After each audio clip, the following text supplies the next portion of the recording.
Good afternoon. If anybody's on the outside, you'll ask them to just come on in. Seeing there are no takers, Sergeant at Arms, if you'll secure the door. First of all, good afternoon. Thank you all for coming. Before we actually start, Whit and Ann and Marquise, if you'll come up. The event today is catered courtesy of Tzatziki's. Yeah, come on up. Don't be scared. And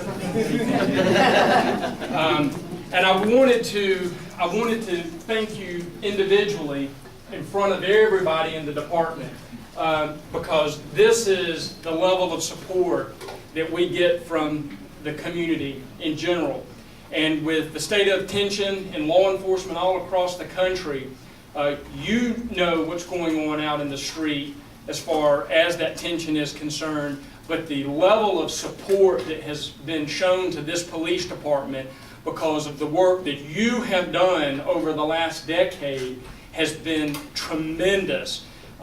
You know the cards, the cakes that have come in, the Chick-fil-A that's been delivered, all the pizzas, the candy from, what's her name, Joyce, is it? Joyce, the retired lady that is bringing all of the candy in. So my plea to the rest of the community is gym memberships to be coming in. So spread the word. But it is so refreshing to get that level of support when you see the other agencies and the other communities as they are struggling to maintain balance and peace.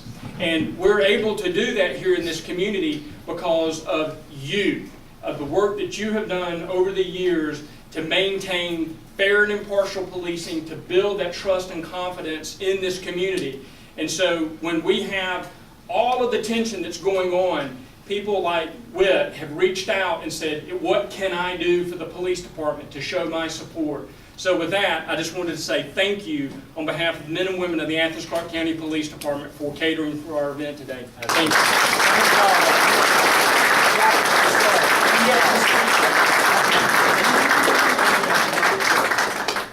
And it is so important that we maintain those relationships and we continue to build that trust and confidence. So without holding up the presentation, because I do understand, as I have already been told 3 times, I'm standing between you and Tzatziki's. So, Lieutenant? Thank you. The Chief said I could take as long as I wanted. I didn't say that. We do appreciate everyone being here this afternoon. We do have a full schedule, so we're going to try to get through this as quickly as possible for you. First, we're going to start off with some commendation bars that some of our officers have earned. And these commendation bars are an outward expression that officers can wear on their uniforms to show the different accomplishments that they have obtained throughout the police department. The first, we're going to issue out some APHIS pins. And these will go to 2 officers, one of which who is not able to be with us here today, he had other plans. But Officers Deball and Officers O'Neill.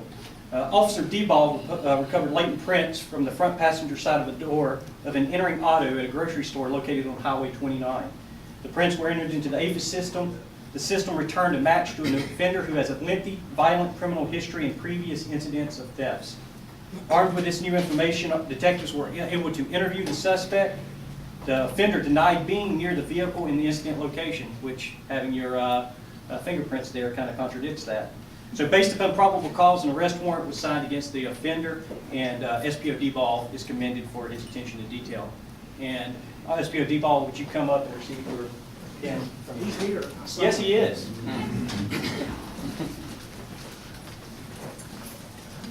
There, my good man. Unless he grabbed the plate and ran out.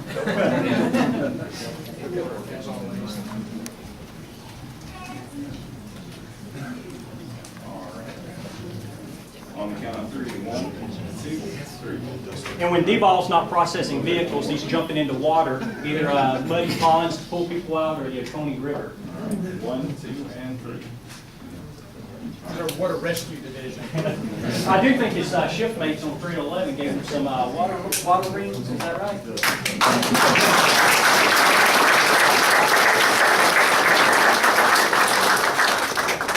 Next, we'll talk about Officer O'Neill. He's not able to be here, but he lifted latent prints from a broken window of a residence on Rosewood Place. The fingerprints were entered into the APHIS system, returned with a positive result. The results provided a viable burglary suspect for detectives, and investigators were able to obtain an arrest warrant for the offender and jail him a short time later. So again, he is also to be commended for his detail to duty. A little different than the APHIS pin. The APHIS pin comes about when you're able to enter fingerprints into a computer system and it generates a possible suspect.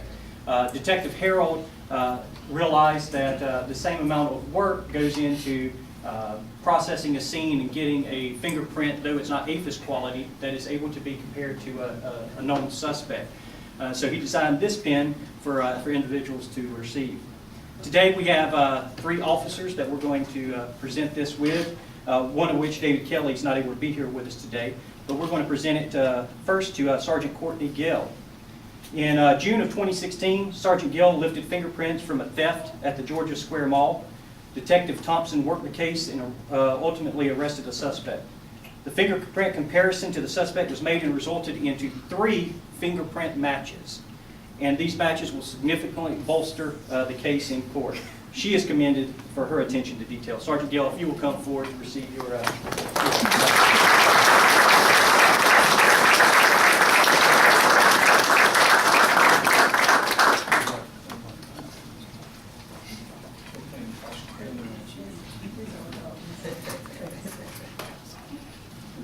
All right, we're going to do 2 pictures on the count of 3. 1, 2, and 3. One more. 1, 2, and 3. Oh, y'all heard that? And for Officer Kelly, in June 2016, Officer Kelly responded to a stolen vehicle and then an additional entering auto on Falling Shoals Drive. He was able to process a van that had been entered and recovered latent print. The print was compared to a known suspect and matched. The print will assist in the prosecution of the case, and he is to be commended for his dedication to duty. And then Detective Jim Schultz. In June 2016, Detective Jim Schultz received an Apple iPad from a case detective. The iPad belonging to a victim was recovered from a burglar's residence. Detective Schultz processed the iPad for latent prints with positive results. One print was APHIS quality and returned a hit for an offender. Another print was of sufficient quality to compare to a known suspect, and it resulted in a positive match. Detective Schultz is known for being a meticulous forensic investigator and recovered 5 usable fingerprints from the iPad. Detective Schultz is commended for his dedication to duty. And since there was actually an APHIS hit and a fingerprint match, Detective Schultz will receive both commendation points.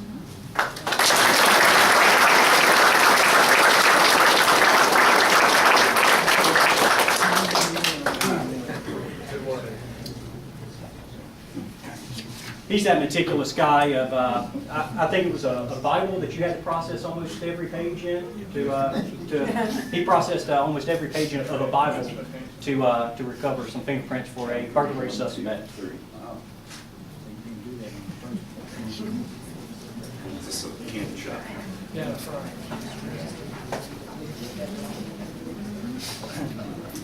All right, now we want to recognize Investigator Kevin Hooks. We're going to catch him up on some of his commendation bars here.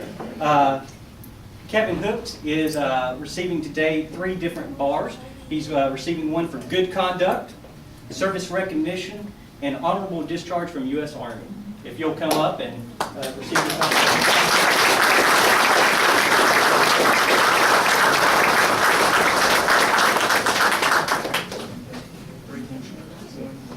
3 can't shake it. All right, on the count of 3. 1. You're holding it upside down. Sorry. Well, since Hilda's not here, I have to start doing the All right, count of 3. 1, 2, and 3. I'm going to take a second up. 1, 2. We're not in Boston. You got to hold it the right way up. That's pretty good. All right, our next is a team commendation. It's a life-saving event for 3 of our officers. On July 14th of 2016, officers responded to an apartment complex off of Lakeside Drive for a person down call. Officer Heron, who is the courtesy officer for the complex, was off duty but responded and began CPR on an unresponsive male. SPO Mbaduglia arrived and took over CPR. SPO Slaney arrived with a naloxone, which is an opioid antagonist. EMS personnel had already used some naloxone, had to use SPO Slaney's naloxone in combination. So in effect, he had to receive 2 doses by EMS. The medication began taking effect as EMS transported the male to the hospital. At the hospital, the male told staff that he had been shooting heroin, which we know is a problem across the nation right now. And emergency physicians credited officers with saving the individual's life.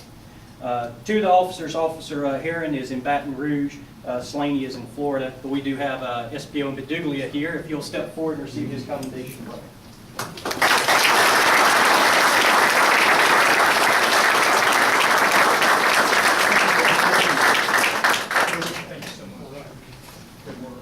Now, Joe, didn't you say you had a speech prepared? No. I'll leave it for you later.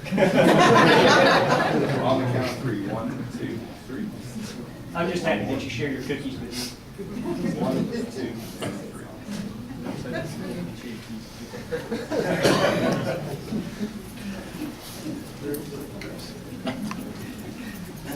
All right, our next employee for recognition is receiving our Community Service Award bar. This is for Lieutenant David Leadall. Each year, the Veterans of Foreign Wars selects a recipient for their Law Enforcement Officer of the Year. Law enforcement organizations provide nominations, and then these are reviewed by the award committee for the Athens VFW post. This year, Lieutenant Leadall was selected for this award. He was recognized by the post membership and presented with a certificate recognizing his continued contributions to providing outstanding service to the citizens of Athens and the Athens-Clarke County Police Department. Lieutenant Leadall, if you would step up and receive your commendation for us.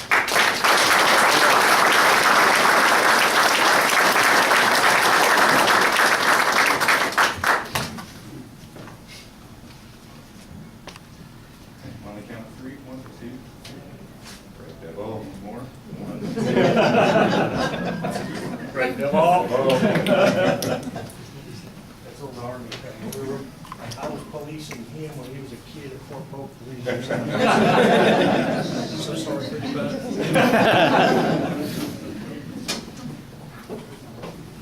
Our next recipient, who is not able to be with us here today, he worked last night, he's got to work tonight, he's got some other obligations going on, so he's unfortunately not able to be with us. But Officer David Kelly with the Combat Cross. On April 23rd, Officer Kelly began an investigation into an alcohol violation at a convenience store on Barnett Shoals Road. The offender in this case was armed with a pistol. In fear for his own safety, Officer Kelly was forced to shoot the offender after the offender reached for the pistol. Officer Kelly then pursued the offender on foot while advising units of the incident and locations. Officer Kelly, while in imminent personal danger, performed heroic actions in combat with an armed adversary. And for these reasons, Officer Kelly is hereby presented with the Combat Cross. Next, we want to talk a little bit about the Chief's Leadership and Innovation in Policing Award.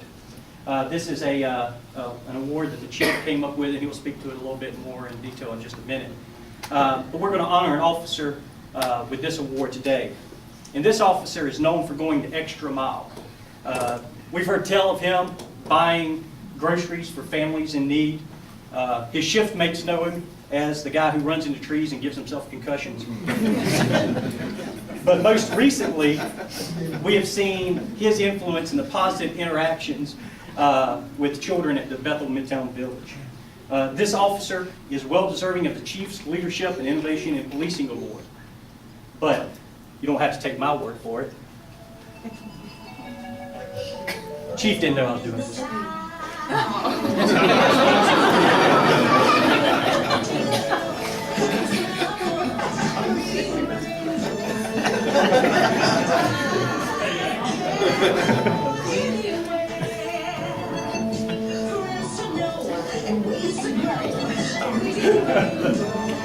At least different Chief. It's okay to say yeah.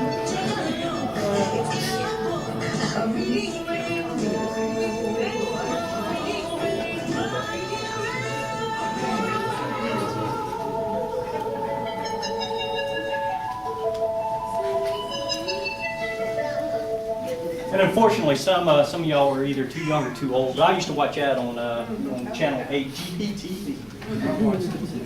I wouldn't admit that. Crosby, please come up. And, you know, this will be the third time that I have issued the Chiefs Leadership and Policing Award. It's not just about leadership within the department. I'm not going to bite you, come over here. The Chiefs Leadership and Innovation in Policing Award covers things that I feel demonstrate exceptional leadership and innovation.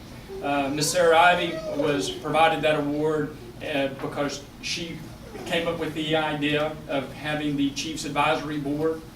John Q for his reforms and his initiative in Novick. It is something that an individual within the department, whether sworn or non-sworn, it's irrelevant, that demonstrates leadership and innovation in making us better than we are. And it doesn't necessarily mean that it's making us better internally. It means that it makes us better as a department, as a whole, and as a community. And, you know, when I found out what Crosby was doing, he was, and I'm going to tell this story. So he's in Kathy's office, and he's talking, and all I hear is what? My big pair of underwear. We'll just let it stay at that. No, seriously. So he's in there talking. He's got 2 books, and he's talking about this program that he wants to do in Bethel, and how this started. And please correct me if I'm wrong with this. He's out walking, and one of the kids recognizes him as an arresting officer for someone. And the kid made a comment that that Crosby was the one who made the arrest. That bothered him. He wanted to do something different, and so he came up with the Bonding Over Books program, and he took it upon himself to select some books. He didn't like my book that I pulled off my desk talking about theories of leadership and organizational build. I offered to come and read that. Pretty long book. Well, I thought they would be interested.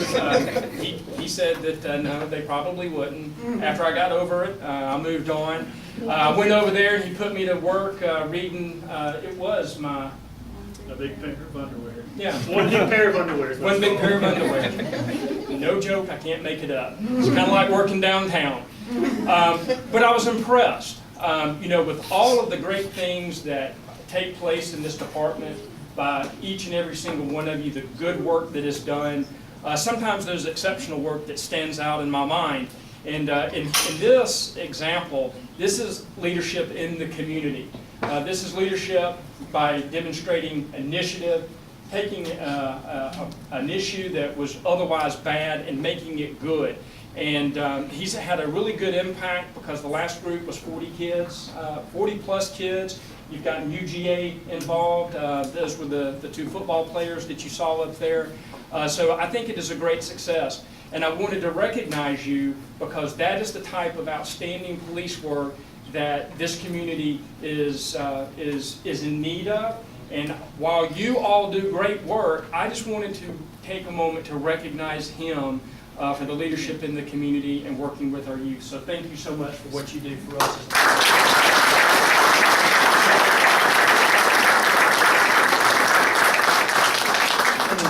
In addition to the plaque the Chiefs are going to present, SPO Crosby, because this was a voluntary effort on his part, also makes him eligible for the Community Service Award. So he'll receive that commendation bar as well. On the count of 3, 1, 2, 3. Tilt that toward me a little bit. Tilt it forward. Yeah. Count of 3, 1, 2. Beautiful.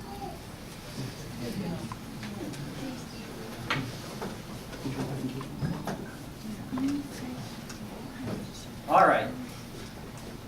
Next, we'll move on to our ACC years of service.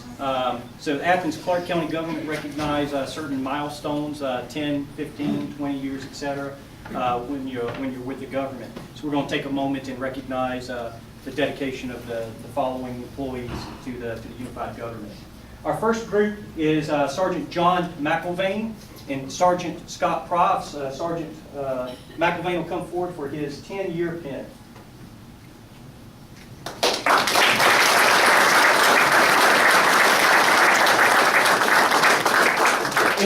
in addition to the years of service pin from the county, each sworn officer is given a service recognition commendation bar. Count of three, 1, 2, 3. Okay, one more. 1, 2. Sergeant Prop. 10 more than.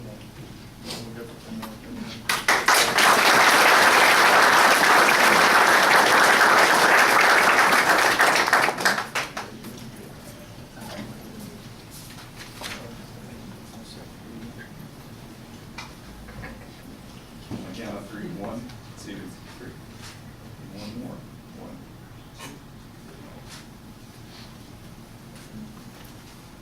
2. Also with 10 years, SPO Carry On Wright. I didn't see him earlier. I don't, is SPO Wright here?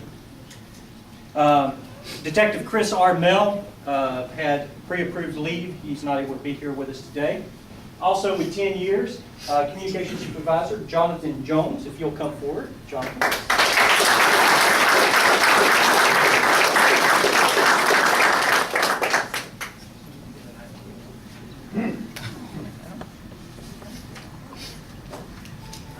Count of three, 1, 2, 3. One more. 1,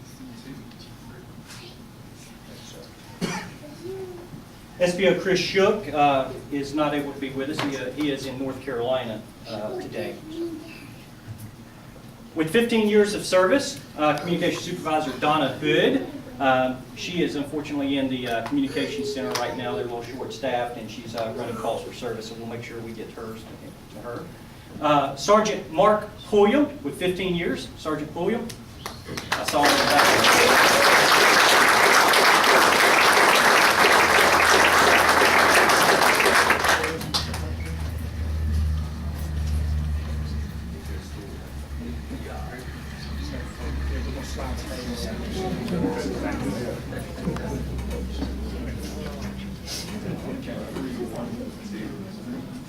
One more. 1, 2, 3. With 15 years, Sergeant Jay Ragsdale. Jay.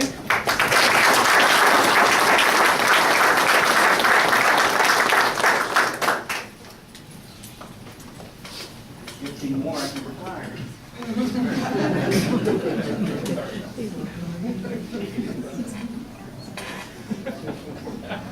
Count of three. 1, 2, and 3. One more. 1,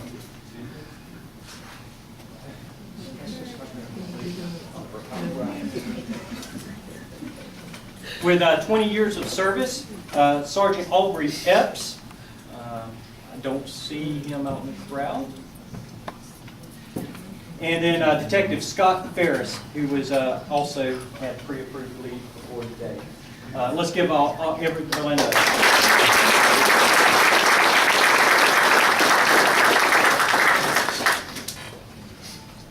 We'll talk about our Active Citizenship Award. This quarter, it will go to James McElvery. Mr. McElvery is currently on an airplane right now, so he will schedule a time at his convenience to meet with the chief, but we still want to publicly recognize him and his efforts. Mr. McElvery, on May of this year, was traveling on the Georgia 10 loop when he witnessed a vehicle cross the median of the loop at a high rate of speed and strike the guardrail near a bridge. The vehicle then vaulted in the air before crashing down and bursting into flames. Mr. McElvery, without concern for his own safety, ran to the wrecked vehicle.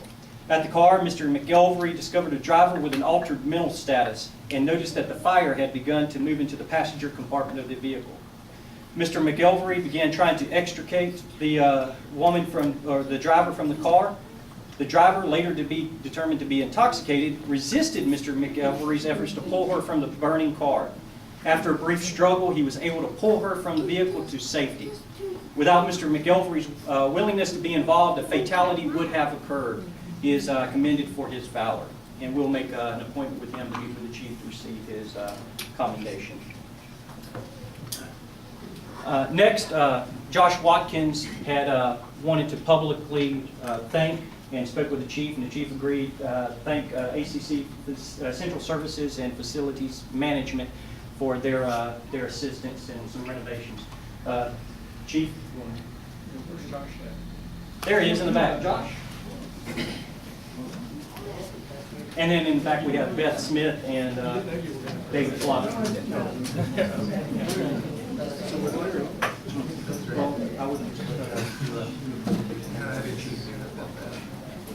You want me to read it? All right. Y'all heard it, I have to read this.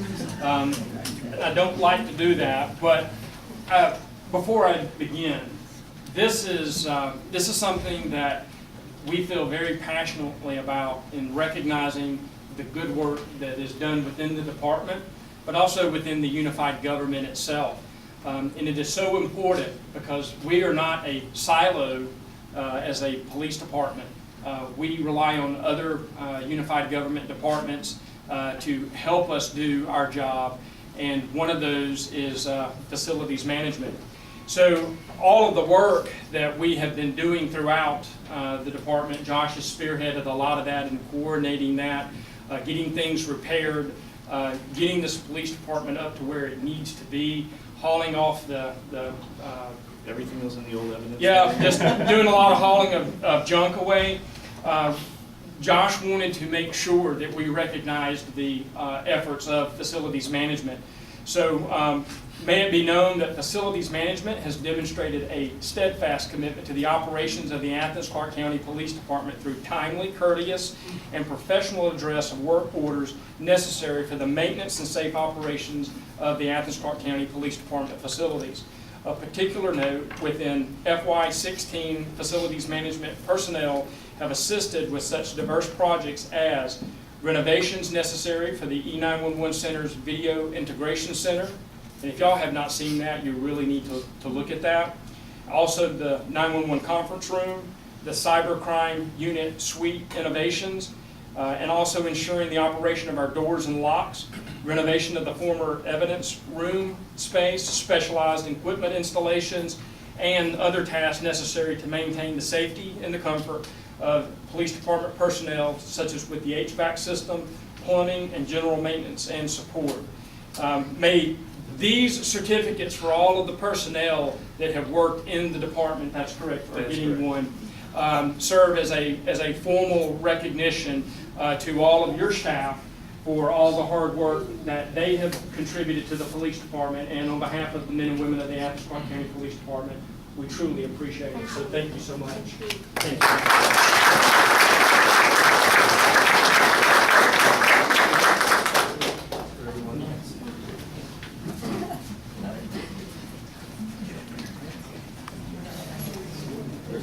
And facilities management is also a big partner with the police department during the holiday season. When the police department participates in the Santas for Seniors, facilities management is a big partner with us, and we appreciate that.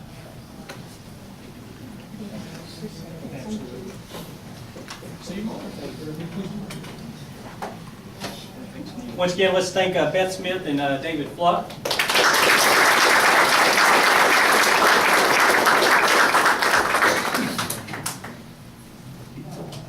All right, now we'll go into our section of the program for our Employee of the Quarter nominations. These nominations are divided up into two categories, civilian and sworn. And today we'll have quite a few team nominations, and we'll go through them, and then we'll announce who the recipient for the Employee of the Quarter is. So for the first group of nomination is several officers. On June of this year, officers responded to a trailer park on Highway 29 in reference to two persons being shot. Upon arrival, a male victim was located inside the trailer with a gunshot wound into his abdomen. A second victim, a pregnant female with a less significant abdominal wound, was located and treated outside of the trailer by Officer Baines. Officers Dixon, Shottery, Hurd, and Van Buren collectively moved the victim to a treatable position, used a buddy kit for chest seals, and monitored the victim's condition.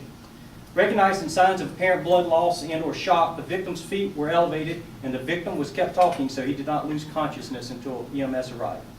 The collective efforts of these officers greatly helped in these victims' recovery.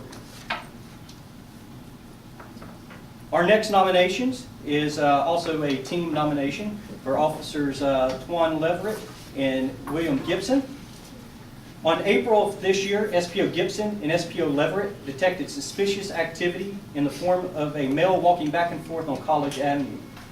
Both decided the level of suspicion was enough to warrant surveillance. After a period of time, they observed the male escort a college-aged person back to a parked motor vehicle and behind the First American Bank parking garage. They observed an apparent hand-to-hand transaction, and then the college male departed. Historically, officers would approach the receiving end of the transaction, eliminating the opportunity to address the bigger issue of the dealer. They chose to stick with the actual dealer sitting in the vehicle and approach him. The male was clearly employing tactics to avoid police detection and even attempted to drive away.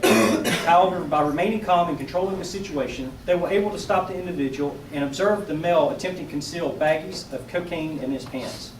They safely detained him and recovered a substantial amount of cocaine and currency. They safely detained him, got a cocaine and currency. This type of activity is exactly the type of activity encouraged in the downtown unit. They said the example they set serves as a motivation to younger officers in the unit that our role is much greater than responding to intoxicated subjects, and it serves to address the significant drug culture in the downtown district. These officers are applauded for their efforts and leadership. Our next nomination is for SPO Dan Whitney. SPO Dan Whitney is recommended for Employee of the Quarter for an incident that occurred on May of this year at 3 o'clock in the morning. SPO Whitney was responding to an accident on Highway 29 North. When he arrived, there was an Isuzu radio in flames against a large tree with flames 15 to 20 feet high. A male was yelling for help and had an arm and a head out of a small rear driver's side window. SPO Whitney retrieved his fire extinguisher and attempted to help. He first tried to put the fire out, and when that did not work, he began trying to extricate the male trapped inside of the car. The impact of the accident had bent the frame and all the doors were jammed shut. After breaking several windows, he tried to get the male to go back in and then come out of a larger window. When this did not work, he bent the door frame back enough so that he could pull the male through the small rear window to free him. As he was doing this, there was an explosion from under the hood of the vehicle that was powerful enough to knock off his hat and his camera. After pulling the male out of the truck, he quickly solicited help from motorists who had stopped and carried the man to a safe area.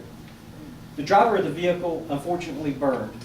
Had SPO Whitney not put himself in harm's way and shown exceptional valor in rescuing the other male, who was a passenger, the passenger would have likely suffered the same fiery death as the driver. The fire department arrived moments later and extinguished the flame. In that short amount of time, the area around the scene was melted and gutted. Other officers on scene described the heat from the fire as unbearable from 50 feet away. And if you talk to SPO Whitney about it, he didn't even feel it. I am recommending that Officer Whitney receive the Employee of the Quarter for saving a life while placing himself in a dangerous and volatile situation. Our next nominee is for Detective Scott Black. And the nomination reads, I would like to nominate Detective Scott Black for the role he played in a homicide investigation that occurred on April 23rd of 2016. This was also the date of another critical incident that occupied a large portion of the police department's resources. Detective Black was the initial detective who responded to a homicide scene and began the investigation when the woman was stabbed to death by another homeless person.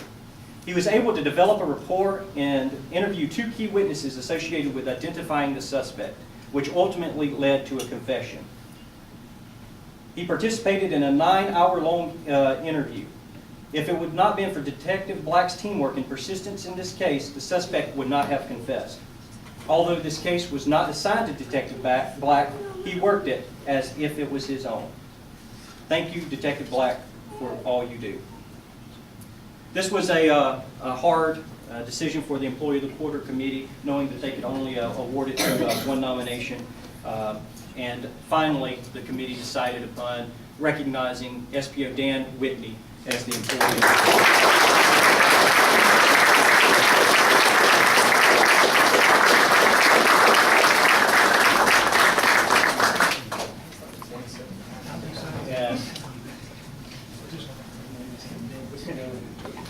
In addition to SBO Whitney's receiving the plaque with Employee of the Quarter. He's also receiving a commendation bar for valor and life-saving. SBO Whitney is also that guy that I have to give extra medical supplies to, just because I know he's going to use them. He's going to bother me or something, so I just stock him up on the front end.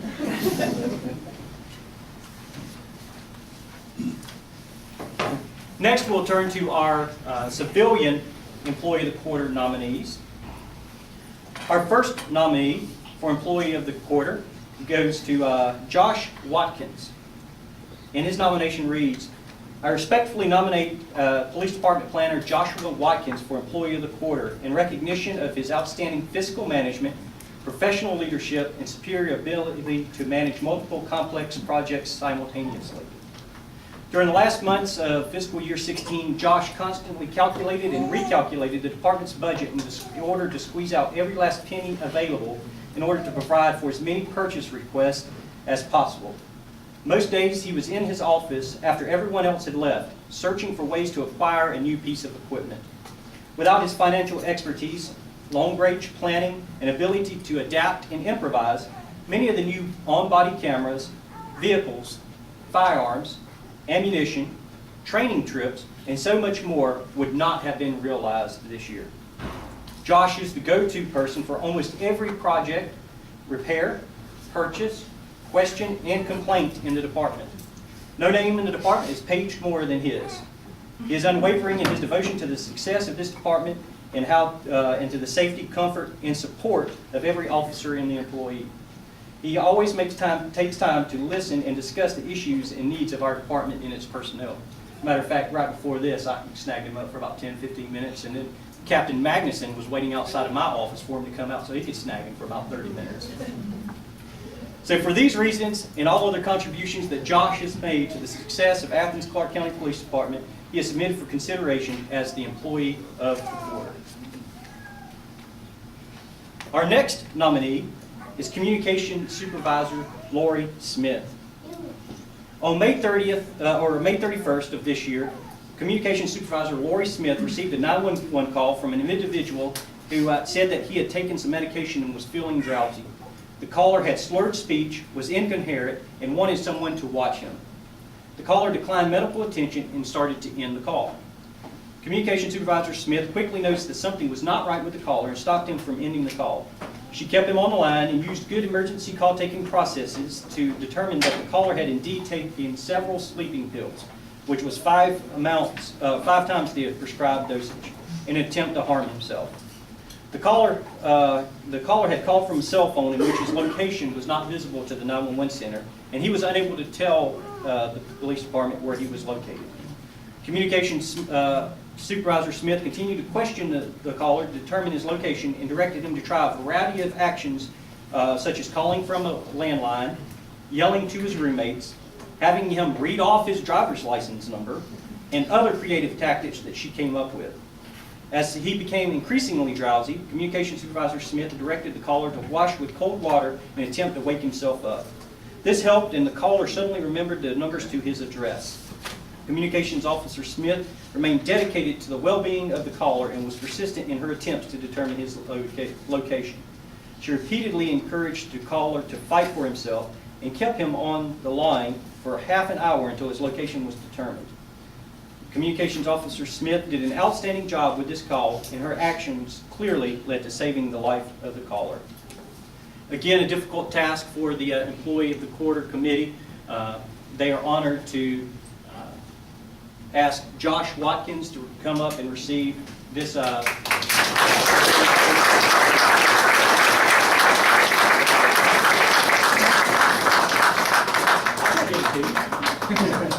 Josh is a man and just get it done. Just give me my plaque so I can get back to work. When I was asking him if he was planning on attending, he said, yes, I'll be there, at least for the beginning, but something may come up that I need to attend to.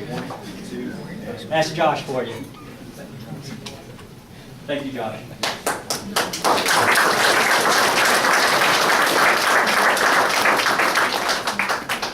For those who received a plaque today for the Employee of the Quarter or the clip award.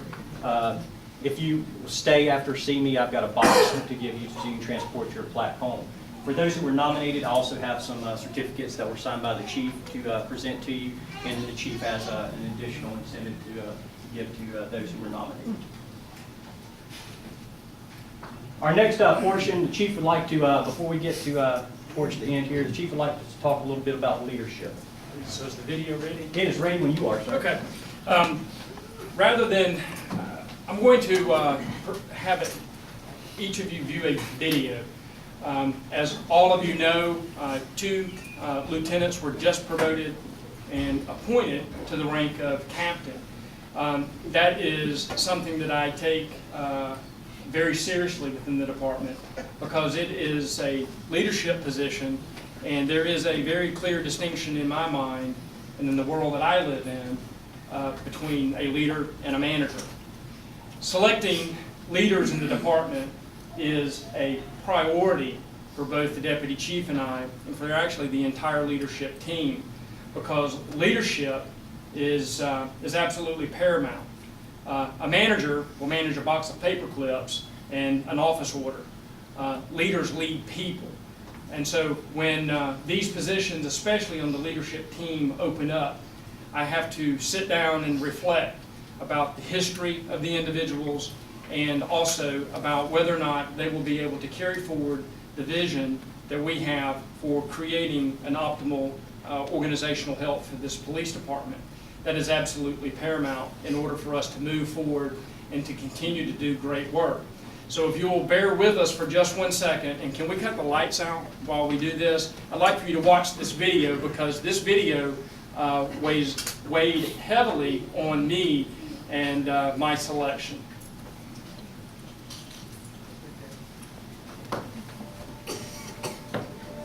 It's just all fuzzy.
those are the expectations of leaders. The bar is certainly high because leadership is about people. So, Deputy Chief, if you will please join me. All of you know the memorandum and the appointments have already been made official, but the official pinning ceremony is today, because I want to acknowledge the two men that have been appointed to the rank of captain, because they have not been given anything in this organization or in this community. They have certainly earned the title and the rank and the leadership position of captain within this agency. A long history of dedication, service, and commitment and respect has come to both of them, and now, they have been told, rank doesn't have its privileges. Rank has its responsibilities, and both men have not committed to me, but they've committed to each of you to carry forward the vision to making this an even better police department than it is today. So, Mr. Brinkley, if you will come up.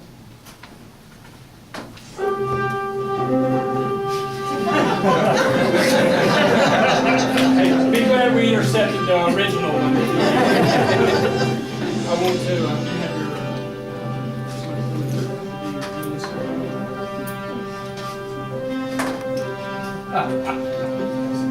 Deputy Chief, if you'll remove his lieutenant's badge.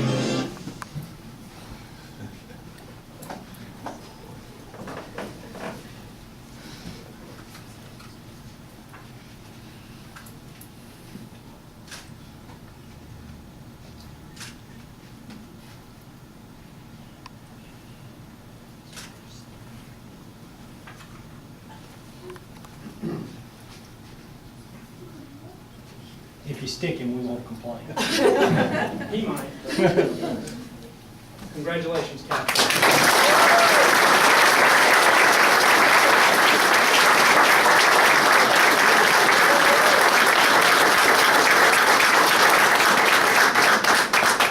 The next appointment is Mr. Jerry Salters, if you'll come forward.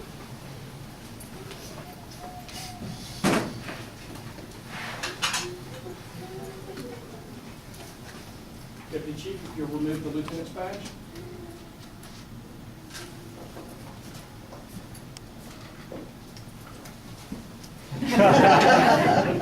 That's just wrong. You'll pay for it later.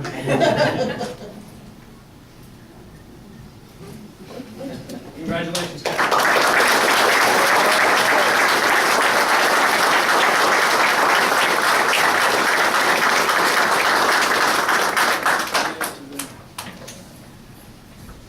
You just have to present them with their appointments. Okay, we'll do that over here. Detective Brockton, do you mind if I discuss what we talked about earlier? That's fine, today? that's fine. I'm going to keep my closing remarks very brief, but I want to tell each and every single one of you, thank you for the work that you do every single day, whether you are assigned to uniform patrol, whether you're in CID, Central, or working in records, or the volunteers and all of the work that is put into the department. I may be missing some, but I want you to know collectively, thank you for everything that you do for the police department and for this community. Some of you may know, but probably not all of you, that Chris has decided to, he is resigning from his position from the police department, and because he has a higher calling, I will say that. But it was kind of interesting because I spoke with our chaplain, Chaplain Jose, earlier this week, and I was talking about expanding the chaplains program here because, really, probably we need it more than ever in the department. And so I caught Chris walking down the hall, and I asked him if he had a second. He said, "No, I'm busy." That's a true story, right? He was, and he may not trying to interfere with work. I said, "Well, just come get me in my office and let's talk." Because I wanted him to know that when he decided to leave the department, that he wasn't really leaving the department, and I wanted him to know that it was okay. And then he's told me his story, and then I won't go into that.